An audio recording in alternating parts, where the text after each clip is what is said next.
Dad added me to credit line when I was 5. Wow. Credit line when you're 5. That's pretty interesting. I've never seen that before. Now, before we dive in, just a quick reminder. This video is for informational and entertainment purposes only, and should not be considered financial advice. Our full disclaimer is shown here and on our website. Hello everyone, and welcome to another episode of Finance with Anthony. So today we're actually going to be talking about a few key items. The first one is, hey, I got this really big expenditure potentially coming, such as, hey, I got to put a new roof over my house, or maybe I got to buy a car. All of these are very big expenditures that we have in our life, and how do we factor that into our emergency fund? The next thing is, hey, I got a lot of money stashed either in my bank, or I got this really cool property. What do I do with it? These are the kinds of questions we're going to be addressing today, so you can navigate not just your personal finances, but also navigate how do you actually continue to enjoy life and prosper in this crazy economy. So let's dive right into some stories right now. So this very first story says, wife and I both have our own homes. What to do? So my wife and I, both 30 years old, just got married. We have 2 separate mortgages, 1.4K a month each at 2% APR. Wow. 2% is crazy. That's a crazy interest rate that we are paying for. We plan to have 2 kids and eventually pass the houses to them. But since we live together at her house, that means that one house, my house, is unoccupied. What is the best thing to do with my house? It's going to need major repairs and upgrades, and within the next 2 years, new HVAC, new plumbing, new insulation, new roof, new appliances. Oh yes, it's a full rehab. I can afford the repairs, but I was wondering if it's better to sell my house as is. I would make 150 to 200K, wait for the markets to go down, and then buy a newly built house later on, or keep the house, repair everything, and rent it out. Or is there another option? We each make 130K per year and no debts, except for the mortgage. That helps you guys answer my question. Thank you in advance. Edit. Thank you for your replies, everyone. I will rent out my house first and then sell it if it being and landlord doesn't work out. So let's actually talk about this. So, you have a property where you already are living in, but you have this one unoccupied place. In my experience, I am the proponent of kind of like buy and hold versus like buy and sell. The only time I would sell if the property really didn't work out, and yeah, I just wanted to get rid of it because it just didn't fit my investment portfolio. But in most cases, I tend to buy and hold most of my properties. So if I were this individual, what I would do is I would actually, repair the house to be to a point where I'm not like investing like 100 to 150,000 into the house, but I invested enough to make the house appealing to renters. So what I would do in this case is I would look at different rentals throughout in the area, see what the market rent is currently. Like, is the market rent $1,500? Is it $2,000? Depending on the size, the location. All of these aspects are very important. Once you actually have your market analysis of how much rentals go for, then the next thing you need to see is how does the houses look. Overall, you can actually get a few portfolios of homes of how they look, and then take this back to the contract that you're going to be using. It's like, hey, I want the house to look like this with the minimum amount of cost. I don't want to go crazy. I just want them to look somewhat like this. How can I make that happen? Then create like a budget based on this, saying like, all right, so it's going to cost 30 to 50,000 to make your home look exactly like this for houses that are renting at this price range. So this will help you navigate, how long is it going to take for you to get your investment back? What's the return on investment? Do a few calculations here or there on, between the rent, the occupancy rates, all these kinds of little things that we can go to in another video. But essentially, you really want to understand overall, does it make sense to keep my home, repair it up, and then at the end of the day, sell it? In most cases, in my opinion, it's better to repair it and then either rent it or sell it. Because, as is, you might not be able to extract the real value out of the home. And then plus, it makes it more appealing to buyers, of course, if you do fix that puppy up. So, let's move on to the next story now. 80 cash in the bank. Wow. He has more than me. 80 cash. Hey, man, probably most of us, 80K. That's pretty crazy. What should I do?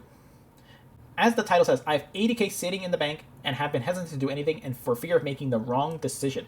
For some additional context of my financial situation, 26-year-old living in low cost of living area, 13K in 401k on pace to max this year, 50K in Roth RA, max this year already, 155K mortgage with a 6.7% rate, no other debts outside the mortgage. I want to hold on to around 25K in my high yield savings account for my 6-month emergency fund. My initial thoughts were to contribute to a taxable brokerage account, but investing 55K in one lump sum is certainly a big leap for me. My other thought was contribute to the mortgage, but I doubt I'll be living in this house 3 to 4 years from now. I'd appreciate some advice here, and thank you in advance. So, I would say, okay, this is where it gets a little tricky. If I were in this person's shoes, I would have personally tried to pay off that mortgage as much as possible, because the one thing about that mortgage is that it's pretty high. It's close to 7% interest.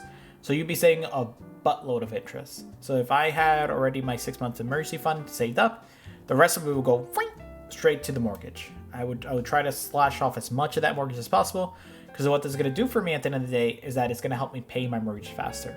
Even if you are planning to sell your home, think about it this way. The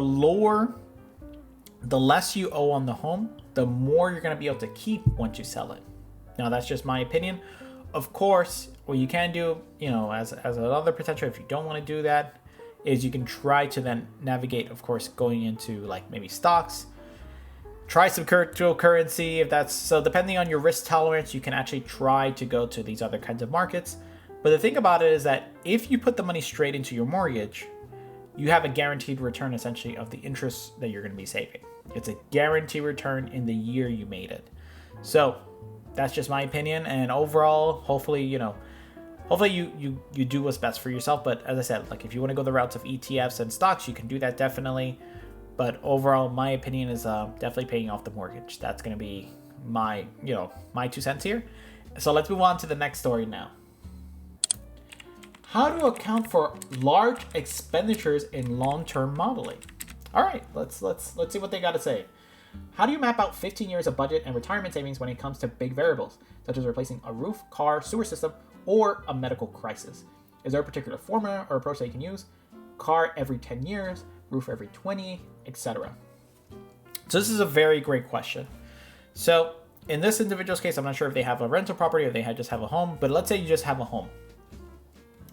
One thing that you need to do is to literally have a fund specifically. This is sometimes even outside the emergency fund. A fund specifically for your home or for any major purchases. Now, emergency fund in most cases could be used for this. That's fine. But in most cases, you do want to have a dedicated amount going towards this fund every single month. And what I mean by that is, let's say you have a roof. That's a really great example. A roof usually lasts between 10 to 20 years, depending on like the style of roof. So if it's a flat roof, it's like kind of like the triangular roof. I guess the shingle roof is what we call those. But essentially, depending on the type of roof you have, it'll have a different something called a depreciation life. So essentially, like what's the depreciable life of this asset that you have, which is your roof. In most cases, you want to be able to save for that roof over a certain time period. So if you know in 20 years that roof is going to will get wiped out. And the thing about a roof is that it might cost $10,000 right now, let's make believe, but in 20 years it's probably gonna be 25 to 30,000, depending on of course inflationary prices and all these other kinds of things. So these are the kinds of things you want to factor into your savings plan. So if you want to say like, hey, I think in 20 years a new roof, if I have to get it, it's gonna be like 25,000. That's the first thing you have to do. Then you could straight line what that means. What I mean by straight line is you can actually save the same amount each month towards this $25,000 new roof. So this expenditure will be $25,000. So if you say 20 years, then you'll save X amount per month. So you take the 20,000 divided by, let's say, 25 years. And yeah, so once you have that amount, you would actually be literally putting that away. Now, you don't have to put this away in a place that doesn't earn you any interest. Of course, you could actually put that puppy in a high yield savings account. So while the time comes when the roof actually needs to be put, you could actually have that in your high yield savings account earn you interest every single month. So on top of that factor, you could actually have a little bit even more than the 25,000 at the end of the day. So This is my honest opinion. This is what I do usually if I have to do any major purchases. I would save a piece of the purchase every single month until roughly when it's needed. In most cases, this also can apply to a car. Cars usually, in most cases, depending on the model, can last 10 to 20 years.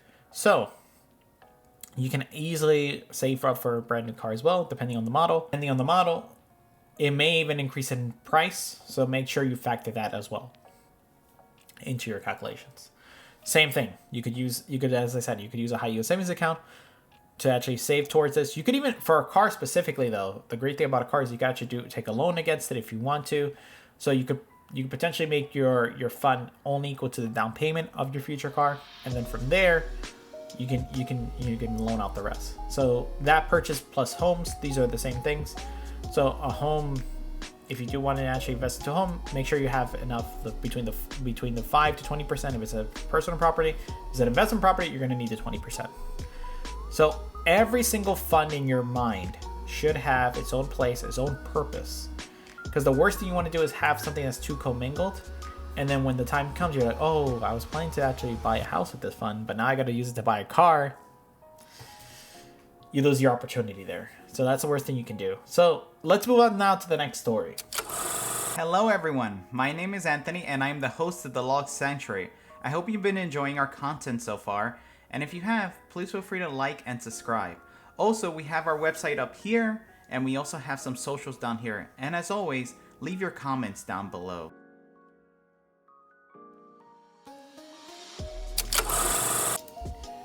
Dad added me to credit line when I was 5. Wow.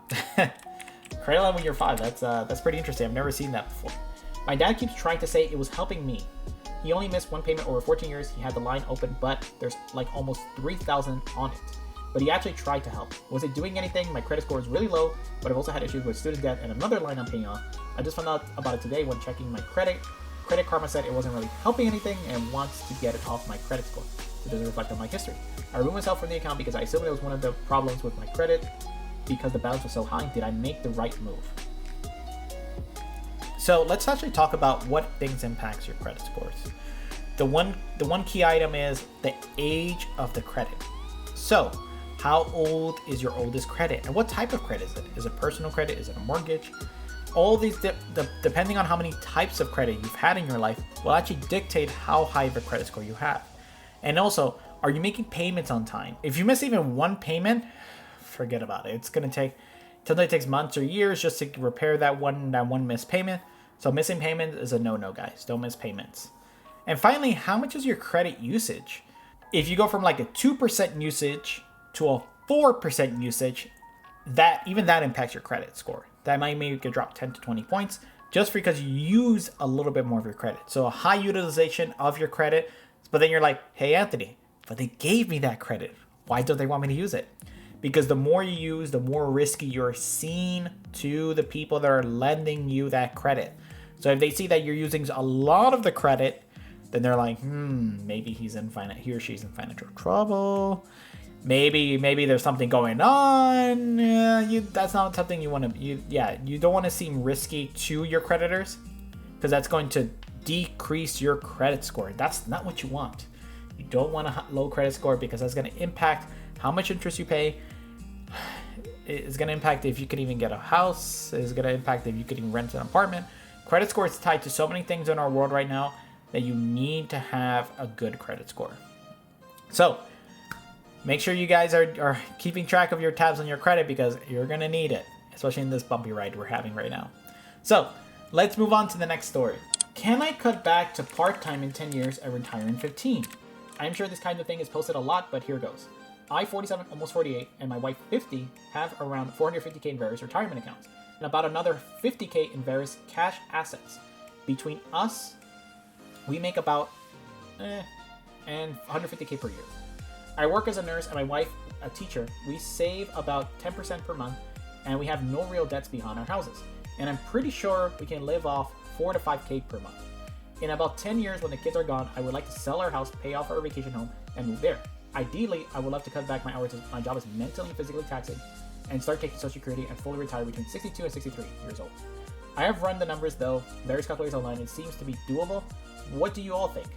Edit, our primary residence is worth $350K and we owe about $175K. The vacation home is worth about $220K and we owe $120K. These will obviously be paid down more over the next 10 years. My wife will get a pension and I will get a small one. Our anticipated dollar is about $3K per month, and we live in lower tax state, Alabama. So, this is actually a very interesting one. So overall, it may seem that it's a lot of money that they have, but if you look at the debt to income ratio overall, they do have like a lot of, outstanding debts based on the, the properties that they have.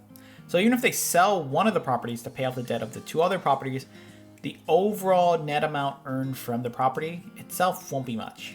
It won't contribute a lot to their, to their retirement. So they're gonna have a little bit over 500K, let's say 600K. 600K, think about this. If the couple needs 4 to 5K per month to live, and this is currently, this is assuming that, prices of food don't go up, gas, utilities, all these kinds of aspects could go up and will go up. There's just no question about that. So even though 4 to 5K may seem like a lot, think about this.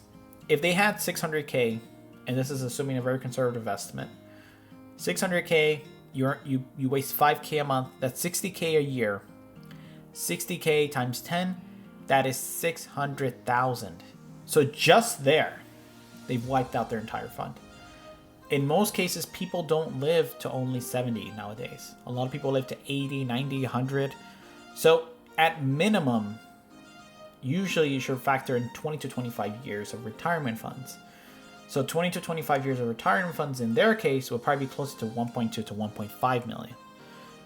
So this is why it's very important, guys, to really understand your financial situation, what you're going to need on a monthly basis when you retire, and also factor in inflationary properties to ensure that you factor at least 3 to 5% at least per month, per year, in order to really understand what it is you actually need to live comfortably and not struggle and be forced to, sadly, just be in a very bad spot. I know that, for example, in this example, they mentioned they might have a pension, they might have Social Security, they might have a lot of things. But that's not something that will help you when you're, for example, when your savings dry out, and then you're solely relying on Social Security, pension, all these other items, and it may not even keep up with the costs of living. So this is why you need to be very careful of what you're doing when you're retiring, and also have things that will hopefully produce cash flow once you're out of retirement. So this is either going to be a rental property, maybe you have stocks that have dividends, maybe you have treasury bonds that of course do, pay out interest. All of these cash flowing things will be very important, because as you move towards retirement, you're going to need things that actually pump money towards you. Just in case, things don't work out, God forbid, maybe you don't have enough savings.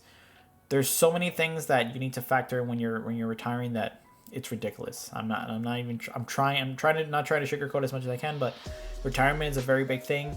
And once you retire, effectively your income becomes zero, in the sense of, outside of like your pension and Social Security, but essentially you won't be earning any money. It's just all retirement down from there. So hopefully this helped.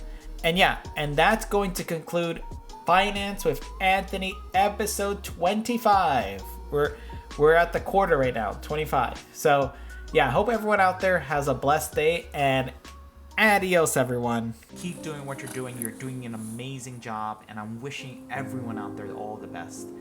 All right, until next time, adios.